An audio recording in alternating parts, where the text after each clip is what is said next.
Hello, and welcome to more TESTULOUS. We're here on Honeycomb, 3K, 4v4, Stack v Stack, ANS vs OSP. Team 1, ANS, Dramus, Flying Fool, Bluebot, and Ketzabor, who is Rymark. Team 2, OSP, Quiz, Corbeau, Mathwob, and Internet Explorer. We've been playing a lot of these non-pillars maps. Not maps that aren't pillars, but maps that don't have a single center point, because those tend to encourage a very specific style of play that a lot of people are getting tired of. Looks like ANS and OSP are spread out quite a bit, although ANS has a pretty low commitment to the echo side of the map. Dropping down here with OSP, Corbeau in a missile and C90 monitor. Looks to be like some sort of cap defense. Well, where's the music? There's the music. Let's go through these. Corbeau has 3 monitors and nothing else. That's a lot of S2s. It's not the traditional Super Greed S2 build, but that is a lot. And these don't have any painters on them. And these don't have that many missiles on them, so maybe... I don't know what kind of Seekers those have. I wonder if they're command. Nah, no way. Internet Explorer has a 450 bulk freighter anchoring a cap fleet comprised of 1, 2, 3 multi-mission tugs and 1, 2 gun tugs and 3 gun tugs. Okay. No Nakey boys. Mathwob has 2 shipwrecks. The class that Math has given these. Just C90 monitors with nothing else really on them. They got some soft kill. They have an arming missile. They have 1 Pavis. They got container stack launchers for HP. Math's also got a mine shuttle. How many mines you crammed into this thing? 9 sprint mines in that shuttle. The mass, or the volume rather, of mines has been reduced across the board, so you can fit more in a shuttle instead of 4, which was basically useless, down to, I guess, 9 presumably is the maximum, which is pretty good. Also got some Torp tugs instead of the traditional multi-mission cap control tugs. These are dispersed. And then, alright, there are the MMTs. 2 MMTs and 1 completely naked capping vessel, which doesn't even have a normal combat information center in it, just an aux steering. Quiz has broadside plasma, obelisk 100 mil, double obelisk 100 mil with 1 broadside plasma. Wow. Alright. I can respect it. That's going to be really dangerous if played well, and if not played well, it's going to be fucking useless. So Quiz really is going to have a tough time ahead of him. Although ANS does have quite a few light ships. Bluebot with the cap fleet of Torp sprinters with no soft kill, almost no hard kill, and no finishing device. So these are extremely questionable. Have a tendency to not do all that well. These have S3Hs in them, not just torpedoes. Okay, good luck, buddy. You're gonna need it. You're gonna have a tough time too. Dramus is rocking double broadside 450 Axfords that are currently absolutely annihilating a decoy container. Alongside the rail battleship, also completely obliterating this decoy container, maybe eventually, possibly. Rymark has the aforementioned rail battleship. It's got a little bit of hard kill on it, and it's got a fair bit of damage control, but these are mostly in small DC lockers, as we spotted last time, and a handful of little spotting, jamming, and locking corvettes spread around, one of which has already been murdered. Bluebot's already lost 3 of his 9 or 8 ship fleet. Kind of a problem. Flying Fool has 1 beam Axford with some missiles on it and 2 Torp capping sprinters. OSP has managed to capture everything except for ANS's natural, which is not good. The MMTs have been absolutely slapping all of Bluebot's S3H Corvettes with these S2s because they don't have any really point defense, and Yeah, well, they have one defender, but it's weave, so yeah. Yeah, they don't have a way to deal with the most common anti-cap weapon on OSP's arsenal. I'm not sure why these are the way that they are. This is just an objectively bad build. No bones about it. You can't. This only works if the opposing team doesn't have any capping power, and obviously they're gonna have capping power.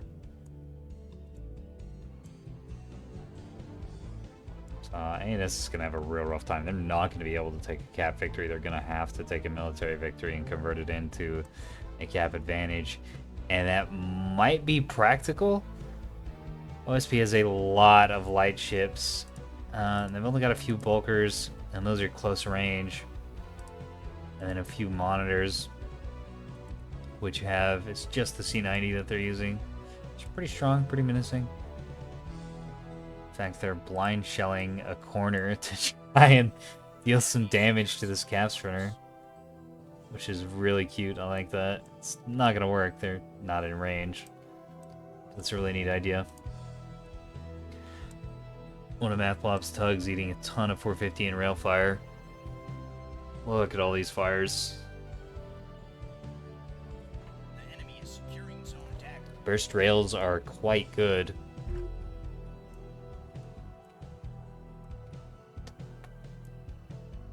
ANS manages to secure Echo, although the ship they secured it with is dying. Well, it's not gonna die. It doesn't have any fires anywhere critical. Uh-oh. It is, however, going to get missiled, and that's going to kill it. Yeah, there it goes. Did cap the point. They've got one other sprint over here that's also dying. And another sprinter over here that's lost its main armament. I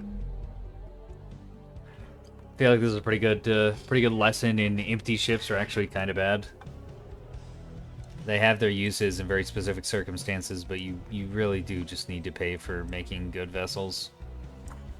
Because this is not working. ANS has lost over half their cap power, well over half their cap power, in just a couple minutes. We're not even past the 200 mark on points yet for anyone. Yeah, remember how I said the teams weren't that badly unbalanced? Yeah. Yeah, about that. The problem is the builds. The enemy is securing zone Atlas. And who's choosing to do what? The issue is You don't Blue have Lot enough doesn't front really line. know how to play caps. Like, Blue Lot can do frontline fine-ish, but just can't really play the cap game. And so this is going to be a complete crush. I mean, ANS is just going to get cornered at this rate into 1 point.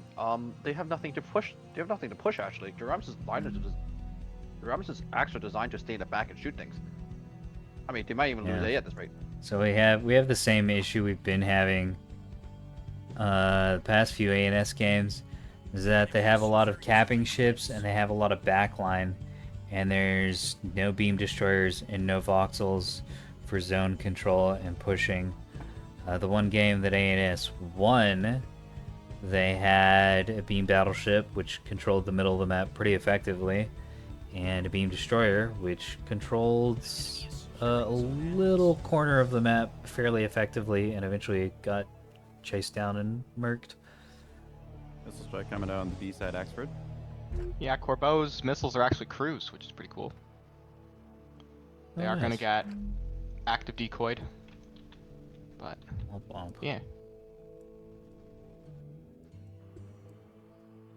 But now they know there's a B Maxford there. Bigger problem that B-Max can't actually take the point. They need a sprinter to take it. Well, it could take the point. It would suffer mightily for its troubles, but... So, therefore, can't take the point. Yeah, if the Axford hops on that point, it's going to get murdered by 3 C90s Freighter, and sprint mines, Right. 3,000 points of Plasma 100. Yeah. I mean, okay, well, it seems to be doing just that, though. It's thrusting Yep. towards the point. Uh-oh. I mean, it can't do anything else, right? I mean, they're so behind, and they are losing ships by the minute. Flying I mean, Fool living up to his name. I don't think any of these. No, to be fair, and none of these individual builds are bad except for Blue Bot's. Which is except for the cafe that Blue Bot bought, which is I don't think it had the right point defense, if I recall. It's So missing it's a just lot of vendor. things. It doesn't have the right point defense. It doesn't have a finishing tool. And Yeah. there's not enough survivability in these holes. Yeah, but the thing is, the other like bringing backline Axers and a backline battleship, and then well, an Axer that can push. Yeah, Because that's what I was talking about earlier. So it's all backline and capping, and then there's no actual front line to enable any of this to do its job. to be fair, Aena's front lines are kind of odd right now. Like you do need to push with an Axer, but it's a lot harder to do so. Now you Point just build bow violence getting tanking underway, watching the missiles Axfords come out. or beam there's Flying battleship. Fool is That's true. getting decent lands with his S3H, but now Corbeau's missiles are coming in. Oh, that's gonna hurt.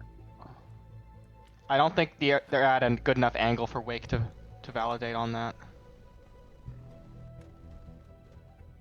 The enemy secured zone common. A lot of 100 mil fire, but most of it's deflecting. Plasma doesn't have the angle because it's broadside. Here we go. Plasma's incoming now. Here we go. The beam's taken out on the Axford there.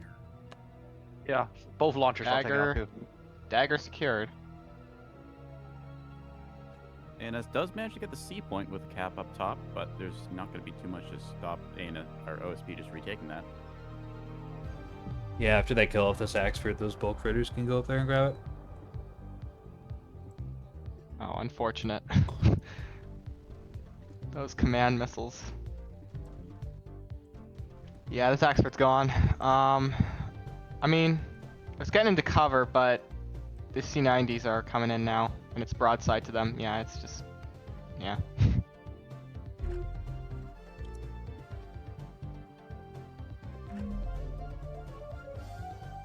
And as continuing to fall for the decoy gambit there, we see more rail fire going after a decoy container. It never gets old. 46 points. It's worthwhile investment. It's Good, because, like- immensely frustrating when you launch your expensive missiles at a line ship that you think is out of position. And you, yes, I've got you, you fool!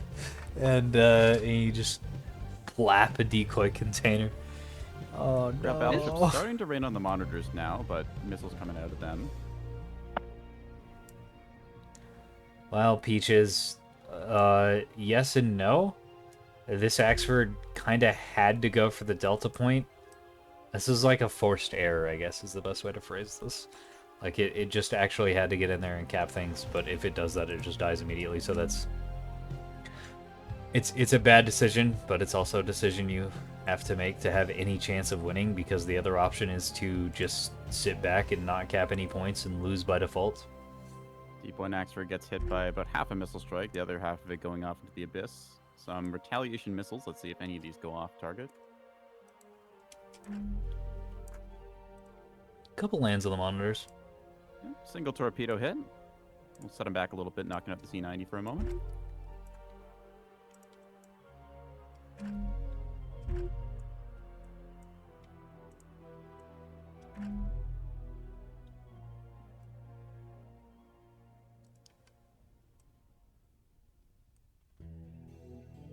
The real question is, do we keep the recording as a don't let this happen to you, or do we just dump it in the fucking hole? It could be an objective lesson on how team comp can really decide, like team comp, especially fleet compositions, decide a battle. It's really important that you have frontline. Kind of explain some of the staples of beam destroyer play and how they're kind of needed for cap fleets currently. Well, and it's not just that. Like, they could have gone without destroyers if they had foxholes. Yeah, But they don't have frontline either. to sweep and punch down. Yeah.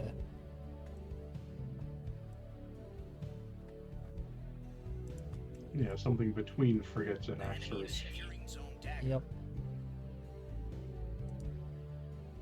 Most of this game is just ANS kind of sitting outside of the effective gun range of OSP, which is a fine enough thing to do if you get short bombardment values, but you just don't have any front line to contest the points. We see the 4 to 5 cap kind of go off. I don't understand why this has been happening. I remember the oops all backline problem was happening to OSP in like May and June. It was just nothing but 450 ships and missile boats of last year, those months of last year. And then it kind of disappeared because that's obviously really bad, and you do in fact have to fight things on the map to win. But now it's kind of showing up here again, and I think this has something to do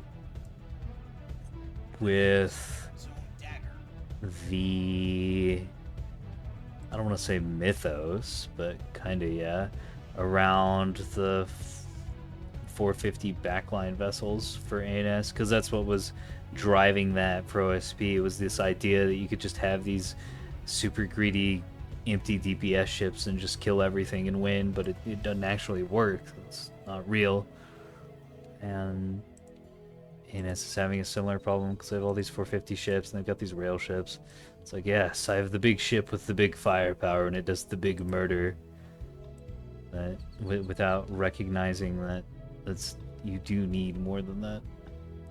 Big thing to think about is all that money spent on armor and damage control and whatnot just not being put into use here, as we just see them kind of sitting back, and OSP doesn't need to fight them at this point. They're happy to sit under a rock and wait out the timer. Exactly. Something else, I don't know, that might be a factor is the, I don't know, the perception of the keystone, of the beamstone nerfs, as well as the effect of the new C90 monitor on the, on like voxels, right? So ANS may be thinking, well, we need more big guns to deal with the monitors, but then they, you know, don't have the fast ships. The fast ships needed to actually cap and fight in those caps. Another thing can be voxels, very good at their punch down roll, kind of cleaning up the cleaning up the tugs and shuttles that you'll see around the battle space. But once you get hit by, say, a plasma barrage and then a mixture of 100 mil and 250, it's a little hard to play that engagement range before you get shredded by things like grape shot and HEHC. Well, the real irony of all this is that fighting voxels also obliterate monitors because you're gonna have a backpack of HEKP missiles, which Precisely. you can kill 2-3 monitors with every single one of those, depending on what kind of missiles you bring. It's pretty fucking good. On the defenses, given the AMMs and grazers and whatnot, but still a very good tool for coring out the quite compact bricks that the OSB is going to start bringing in the new patch. Yeah, that's why you do command ARAD decoy. Or even just command hard scan decoy is pretty good. Cost-effective resource. If you want to get real The Vulture's spicy. now engaging onto this battleship and just kind of watching as it's slowly peeled by plasma. Yep. Topside turrets getting cooked off there. Throwing in the towel from ANS side, looks like they know that they've been beat. Yeah.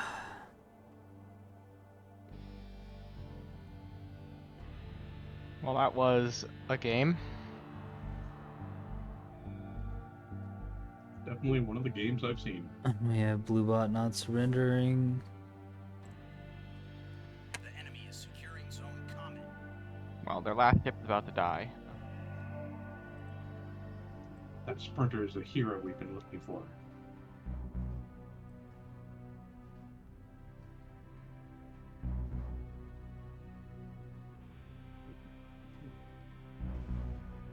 Well, they fired a single torp, which is going to get chaffed, so rip. Act Wake Torp? That is Yeah. interesting. Yeah, that's how you afford this, is by having really bad missiles and bad useless ships. But hey, at least we got a bunch of them. More missile per missile.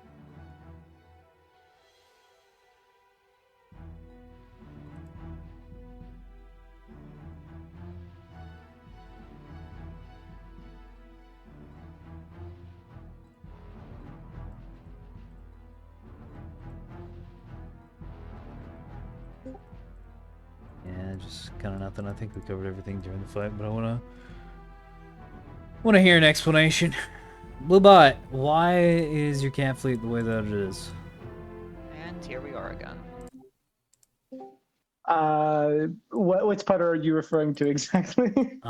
So you have terrible point defense in an environment where you need a hard You kill need to survive AMMs. against opposing capture. I can handle this math, thank you. You have no soft kill in an environment where you need soft kill to survive against the natural things that are going to be attacking you. You have no ballistics, which you need to finish off ships that you have missiled. And your missiles have trivially soft killable seekers, which means they're probably not going to get any lands. I didn't even need to soft kill any of those. AMMs took care of them. Why? Yeah, the AMMs were very good. But I think the AMMs, I don't know, they would have taken most hybrids unless they were absurdly expensive. Why? Just because it's cheaper. I realize it's And, probably worse than the standard, like Mark 61, VLS 1, VLS 3,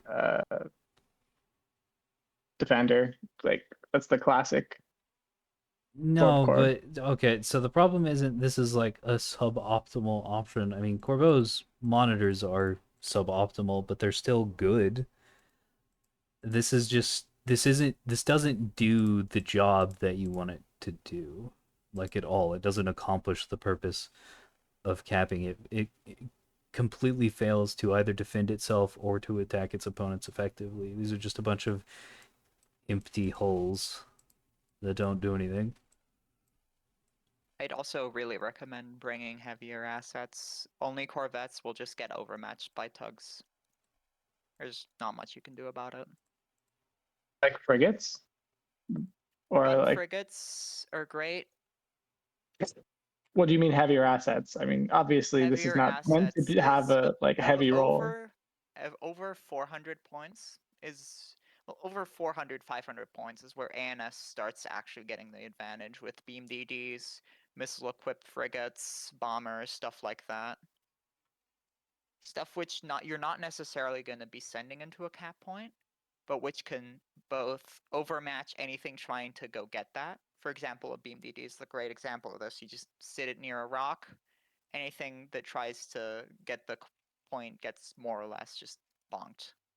Yeah, I guess the idea, which is yes, obviously more than questionable, um, is to kind of run them like you'd run a bunch of rocket shuttles, just like run up and hit All things rocket that shuttles do not work anymore. I realize that too. Yeah, The cap meta but I don't has know. evolved This a is lot. testing.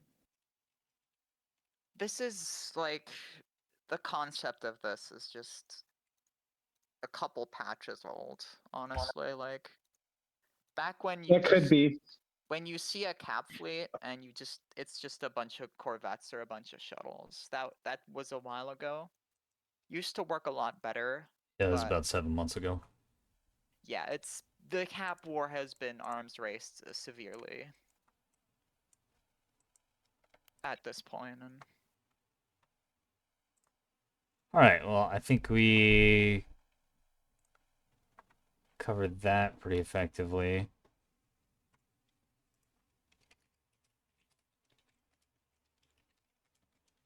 Uh, oh, it was immensely painful. That's okay. It happens. Bluebot's just someone who should know better, which is why I wasn't nice about it. Because when you have people on that are like actually new and they don't know what they're doing, like that's fine. You need to be nice to those people and help and encourage them. When you have someone who's been around for a while and really should know what they're doing, and they make something that just doesn't function, then yeah, something needs to be said. All right, I hope that was informational for you.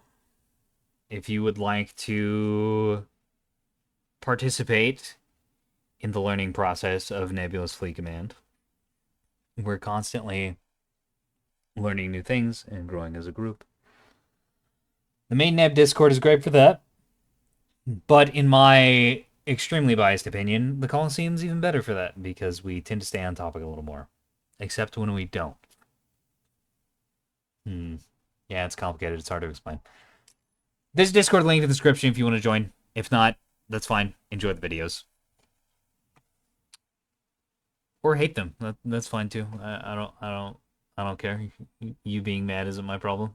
Get fucked. Bye.